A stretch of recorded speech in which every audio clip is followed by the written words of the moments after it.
po nangyari sa aking unit. Nagtaob po. Nawalan po ng brake.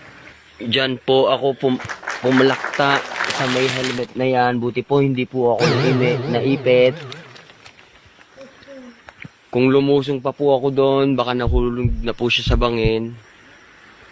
Pumutok po ang aking unahang gulong. Inuhulog ko po sa manhole para magsilbing preno. Salamat na lang po dyan sa batong malaki. Yan po ang nagligtas sa akin at sa unit at sa marami pang iba.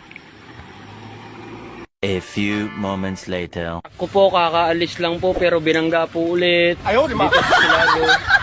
Ito po, na-lost brake din po siya. Ibinangga sa truck ko. Katatayo lang po ng truck ko. Binangga po niya. Yan po.